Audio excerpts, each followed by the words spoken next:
So earlier this week, we had a discussion about the narcissism of minor differences, and I explained that it's really important, on the one hand, not to ignore significant political differences between people, between candidates on issues, but at the same time, we want to make sure that we don't fall into a trap of making relatively small differences into a bigger deal than they need to be, at the possible risk of hurting our own movement. This was in the context of not just the 2020 election, but we talked about that. And it turns out that it was extraordinarily timely for me to talk about that at the beginning of the week, because this is very quickly becoming a real issue in the 2020 primary. Now that we have more serious contenders for the 2020 Democratic nomination, there are multiple overlapping disinformation campaigns that are in full swing, specifically to divide the left. Some are more coordinated than others. Others are sort of more ad hoc or de facto disinformation campaigns. And I'm going to tell you what's going on, and who is doing it is a little bit less clear right now, although we are learning more and more about that every single day. So the first question is, who is primarily being targeted by these disinformation campaigns? And it's primarily Kamala Harris, Elizabeth Warren, Bernie Sanders, and interestingly, Beto O'Rourke, who's not actually even a declared candidate right now. He's not even said that he's running for president in 2020. Those are the primary four targets of these disinformation campaigns. The campaigns are primarily happening on Twitter, Reddit. They are stemming partially from 4chan and are also visible on YouTube, as well as just in the comment sections of news websites that are reporting on these campaigns and possible campaigns. Tactics that are being used, these will be familiar to many of you. Tactic number one, distort the positions of candidates so that comparing them becomes more difficult because you're comparing them based on false notions as to what their positions are. Tactic number one. Tactic number two, spread insulting memes, ad hominems. In some cases, they're not even really ad hominems in the sense that they are argument critiques on the basis of personal characteristics. Sometimes they're just insults not connected to any particular policy. Number three, foment hashtags that are critical and or insulting of the candidates using a specific cluster of accounts that has been identified by a number of different data trackers online.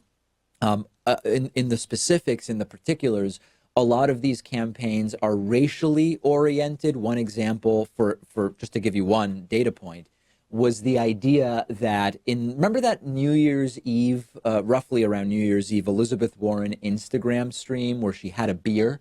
One of the false claims was that she had visible during that stream a black-faced doll in the background. It simply wasn't true, and this was used to try to start creating racial tensions around Elizabeth Warren's campaign, for example. Now, before people email me angrily saying, no, David, those weren't bots or coordinated campaigns or shills.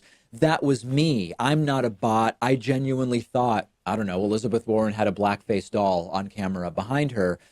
That may be true, but that doesn't counteract the reality that a number of these data science firms, including Guardians.ai, has specifically identified a cluster of accounts that are posting and amplifying certain memes and stories in a very coordinated effort.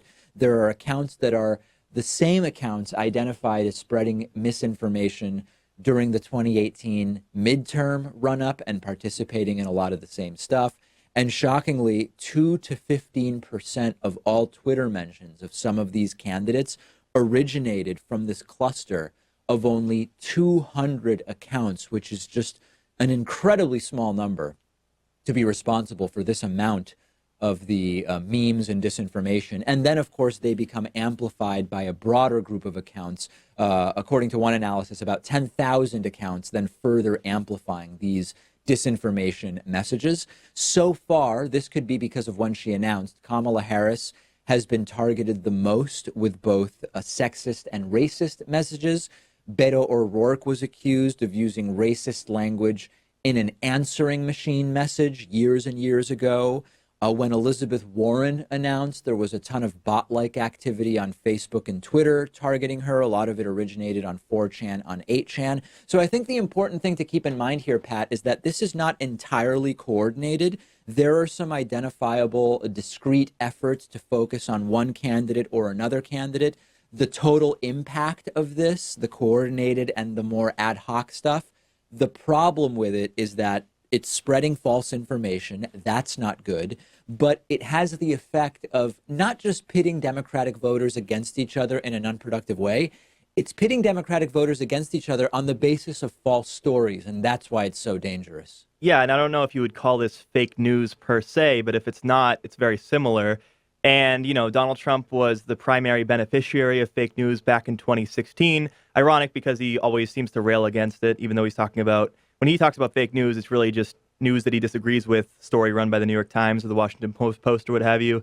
It looks like he may be the primary beneficiary again of fake news in 2020. Every indication that, at least so far, that would be the net effect of this carried to its sort of full conclusion. We have every indication that some of this is foreign, but some of it is domestic, and some of it is coming from Democratic partisans who are trying to sort of preemptively discredit particular candidates before the Democratic primary really even gets going in earnest with debates and the like. The most depressing part of all of this for me is that this stuff works, right? If the landscape that we had were one where disinformation didn't spread, wasn't effective, we really wouldn't have to worry about this so much. But this stuff works. We've got anti-vaxxers, people who deny climate change. We have people who believe the most outrageous things and fall for the silliest disinformation. Yes, they exist more on the right, but this stuff actually matters and it impacts the left, and we've got to stay on top of it. One of today's sponsors is privacy.com/Pakman, which is a free service that I myself use.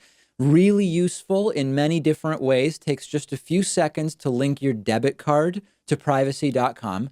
Then you can create virtual credit cards that are linked directly to your bank account, and you use those virtual credit card numbers to buy things online, which protects your actual debit card so that it's not spread all over the internet. And one of the best things about it is how their mobile app and browser extensions for Chrome and Firefox make it really easy to use. Let's say, for example, that I'm signing up for a David Pakman Show membership. In the credit card number field, I already see the privacy.com icon.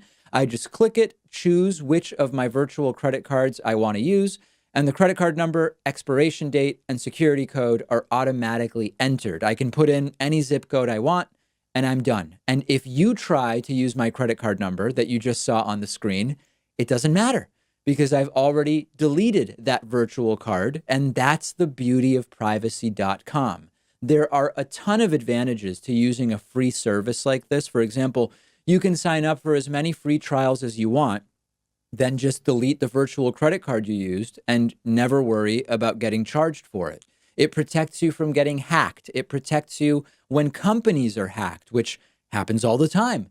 It is all completely free. All you have to do is click the link under this video to get started.